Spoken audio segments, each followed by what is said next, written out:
Pembentukan aliansian segera menimbulkan keributan di dalam kekaisaran Jama.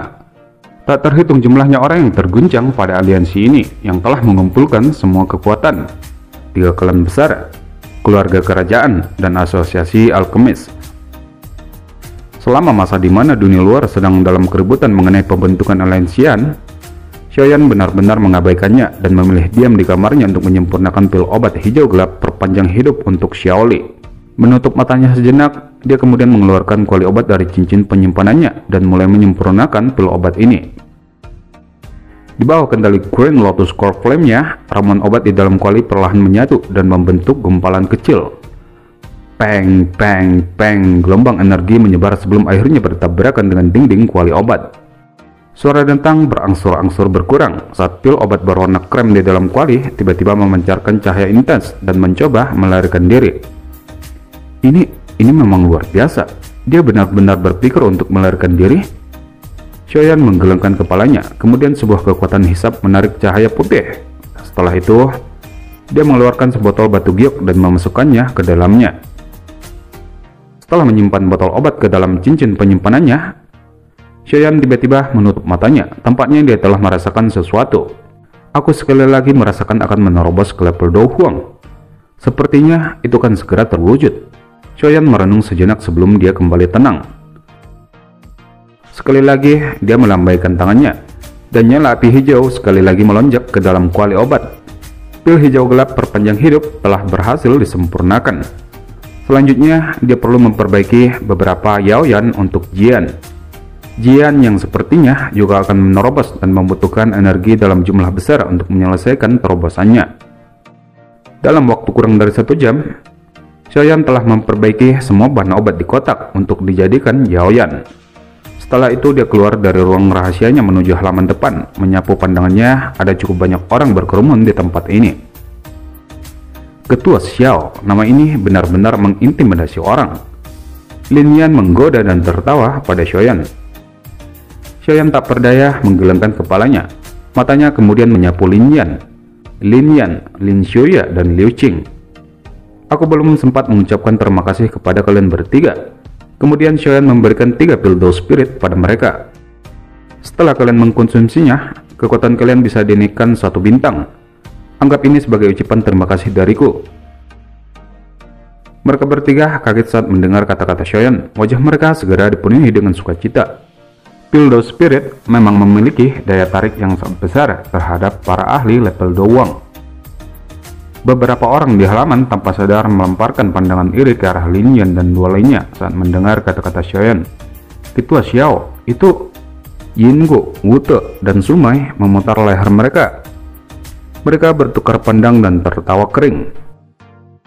Xiaoyan secara alami tahu apa yang ingin mereka katakan. Dia segera tersenyum dan berkata, "Tenang, aku akan menyerahkan 3 pil huang besar ke tangan kalian dalam waktu setengah bulan." Kami tentu saja mempercayai janji Ketua Xiao, namun kami telah meninggalkan wilayah sudut hitam selama beberapa bulan. Kami juga khawatir tentang tempat kami di sana. Kamu juga harus tahu betapa kacaunya tempat itu. Ketiganya menghela napas lega ketika mendengar kata-kata Xiaoyan. Xiaoyan sedikit mengangguk. Saudara Xiaoli juga akan kembali mengelola gerbang Xiao di wilayah sudut hitam. Aku mungkin masih perlu meminta kalian bertiga untuk membantunya merawatnya. Mereka bertiga berburu mengangguk dan tertawa mendengar ini. Itu pasti, sekarang kita bisa dianggap bersekutu dengan gerbang Xiao. Kami pasti akan melakukan yang terbaik untuk membantunya. Setelah menyelesaikan semua urusan aliansian, Xiaoyan akhirnya memutuskan untuk melakukan raid ke wilayah pegunungan binatang sihir. Sebelum dia pergi, dia memberikan beberapa instruksi pada 2 saudaranya. Xiaoli harus menerobos level Do Huang selama 10 tahun ke depan agar efek pil pelahap hidup sepenuhnya hilang. Sementara pada Xiaoding, dia harus menjadi pemimpin aliansian selama Xiaoyan tidak ada.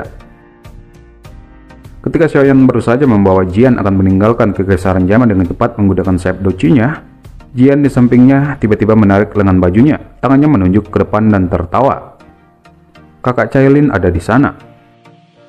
Xiaoyan segera terkejut. Dia buru-buru mengalihkan tatapannya ke arah yang ditunjuk Jian. Di sana, Ratu Medusa bersandar malas ke batang pohon, matanya melirik mereka berdua. "Kenapa kamu di sini?"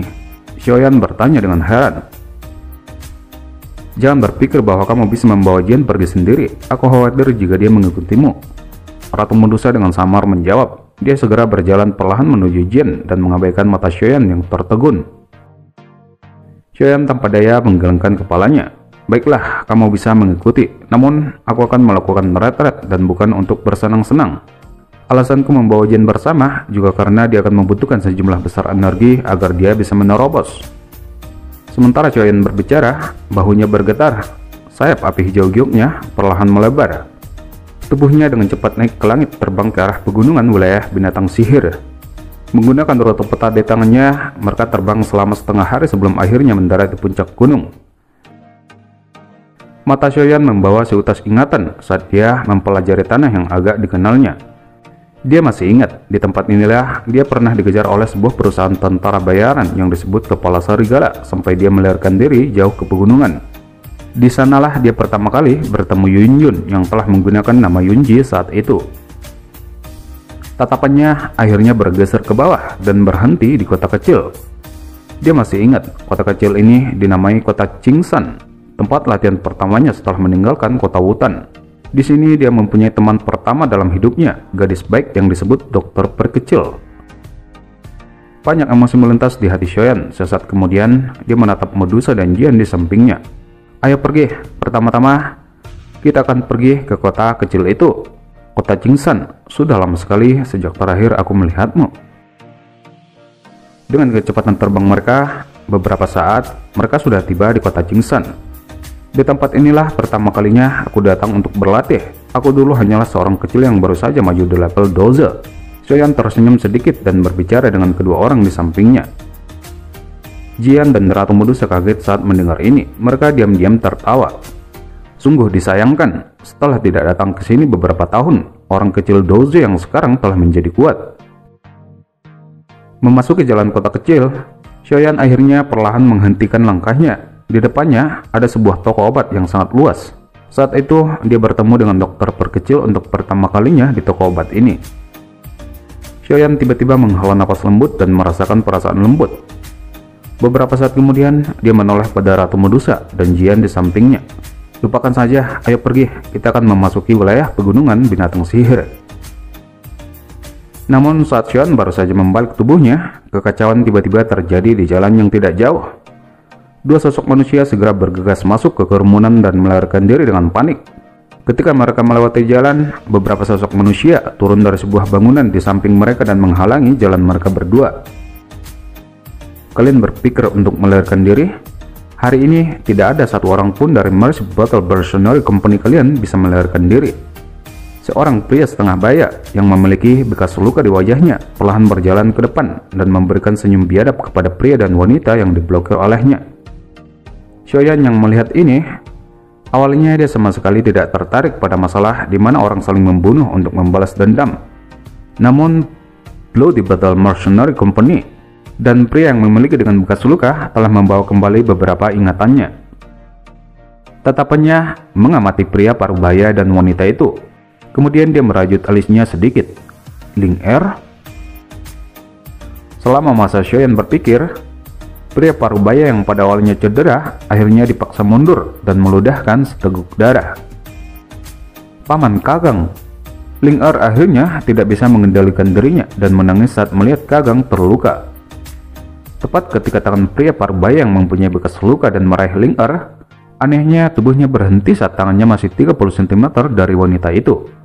Sebuah kekuatan yang kuat bergegas melewatinya dan dengan keras menabrak dadanya. Peng, pukulan berat yang tiba-tiba menyebabkan ekspresinya menjadi pucat. Seteguk darah segar meludah dari langit dan tubuhnya jatuh seperti seekor anjing mati. Tatapan Ling Er berhenti sejenak di atas sosok jubah hitam sebelum dengan cepat bergeser ke wajahnya. Untuk beberapa alasan yang tidak diketahui, dia sepertinya mengenal wajah itu. Beberapa pria bergegas berlari untuk membantu orang yang memiliki bekas luka itu sejak dia terluka. Setelah itu, banyak tatapan ganas dilemparkan ke arah Xiaoyan. Anak kecil yang baik, kamu benar-benar berani menyinggung Snake Nash Mercenary Company kami di kota Qingsan? Tidakkah kamu tahu, pemimpin kami menantu dari klan He? Xiaoyan dengan samar melirik pria yang terluka itu dan menggelengkan kepalanya. Dia benar-benar tidak pernah mendengar apa yang disebut dengan klan He. Tuan, Kakang sangat berterima kasih atas bantuanmu. Namun kamu harus mencoba pergi segera mungkin. Begitu para ahli dari Mercenary Snake Nest tiba, akan sulit bagimu untuk pergi. Xiaoyan di samping melihat kedua orang ini. Dia menggelengkan kepalanya dan tertawa pelan. Paman Kakang, kamu dapat yakin, jika aku ingin melindungi kalian berdua hari ini, tidak ada seorang pun di Kekaisaran Jam yang berani menyentuh kalian. Di sisi lain, senyum buas langsung terbentuk di wajah orang yang terluka. Tangannya dengan cepat mengeluarkan sebuah silinder api, kemudian menambahkan sinyal ke langit. Segera, lebih dari belasan orang menyebar saat mendengar perintah tersebut, menarik senjata tajam mereka dan menatap Xiaoyan dengan niat buruk. Xiaoyan tidak berekspresi saat melihat 10 orang telah menyebar. Dia perlahan melangkah maju dan berbicara dengan suara tenang. Siapapun yang maju selangkah lagi akan mati. Kata-kata Xiaoyan berakhir dengan hanya tawa dingin dari 10 orang. Secara alami, mereka tidak mungkin menghentikan langkah mereka. Xiaoyan menurunkan matanya saat melihat ini. Cahaya sengit samar melintas di atas matanya. Sebuah api tak terlihat diam-diam naik di ujung jarinya. Segera, adegan aneh diam-diam muncul. Tubuh 10 orang itu tiba-tiba menegang. Segera, mereka mengeluarkan suara pop di depan banyak tatapan tertegun dari sekitar dan tanpa ada peringatan. Kemudian berubah menjadi abu hitam yang tersebar di tanah. Mulut pria yang terluka itu memiliki aura dahsyat yang menakutkan. Matanya dipenuhi dengan keterkejutan. Tubuhnya buru-buru bergerak mundur. Dia terhuyung-huyung dan jatuh ke tanah. Kamu, apa yang ingin kamu lakukan? Tatapan Xiaoyan acuh-acuh melihat ekspresi pria yang terluka. Tangannya perlahan menunjuk. Nyala api tak terlihat tiba-tiba berkobar dan muncul di telapak tangannya. Pup! Suara teredam lainnya terdengar. Pria yang terluka itu belum mengungkapkan ekspresi sekecil apapun saat nyala api yang dahsyat yang muncul di dalam tubuhnya membakarnya menjadi tumpukan abu hitam. Xiaoyan dengan lembut menepuk-nepuk tangannya setelah menyelesaikan orang-orang ini. Tidak banyak fluktuasi dalam tatapannya meski telah membunuh lebih dari belasan kehidupan. Kemudian dia menoleh ke arah Kakang dan tertawa. Paman Kakang, sudah bertahun-tahun sejak kita bertemu. Tidak terduga bahwa kamu masih berada di kota Jingsan kecil ini. Kakang yang tatapan awalnya dipenuhi rasa hormat dan ketakutan langsung tertegun saat mendengar kata-kata Xiaoyan. Dengan hati-hati dia mempelajari wajahnya. Ling Er di sampingnya menatap dengan seksama wajah Xiaoyan. Dia tiba-tiba bergumam lembut. Paman Kakang, sepertinya dia agak mirip dengan Xiaoyan yang telah menghancurkan perusahaan Mercenary Wolfhead beberapa tahun lalu. Tubuh Kakang tiba-tiba gemetar saat mendengar kata-kata Ling Er. Saudara kecil Xiaoyan, apakah itu benar-benar kamu? Xiaoyan tersenyum sedikit dan mengangguk. Wajah Kakang langsung dipenuhi dengan sukacita. Dia segera ragu sedikit sebelum mengepalkan giginya dan tiba-tiba dia berlutut dan memohon. Saudara Xiaoyan, Bloody Battle Mercenary Company telah mengalami bencana besar. Aku mohon kamu untuk mengulurkan tangan dan menyelamatkannya. Aku bersedia melakukan apapun yang kamu katakan. Xiaoyan melambaikan lengan bajunya dan sebuah kekuatan lembut mengangkat kedua kaki mereka. Apakah itu karena Snake Nest Mercenary Company? Seperti apa kekuatan mereka? Pemimpin perusahaan mereka adalah Dowling Bintang 6. Tidak ada yang bisa menandinginya di seluruh kota Jingsan. Aku ingin tahu apakah saudara Xiaoyan bisa. Dowling Bintang 6. Xiaoyan merenung beberapa saat sebelum dia langsung tertawa. Dia kemudian memberikan 5 botol giok yang berisi inti teratai api pada Kakang. Paman Kakang, aku masih perlu masuk ke wilayah pegunungan binatang sihir. Jika kamu ingin bertemu dengan pemimpin Dowling itu, kamu dapat menggunakan Dochimo untuk mengaktifkan inti teratai api ini. Setelah itu, lempar salah satunya. Bahaya secara alami akan mengatasi secara otomatis. Xiaoyan juga memberikan token pada Kakang. Jika dia menemui masalah besar di masa depan, dia hanya perlu menghancurkan token ini dan Xiaoyan akan segera datang. Xiaoyan tidak menunggu Kakang saat pulih. Saat tubuhnya bergetar dan anehnya menghilang di depan banyak tatapan tertegun di sekelilingnya menuju wilayah pegunungan binatang sihir.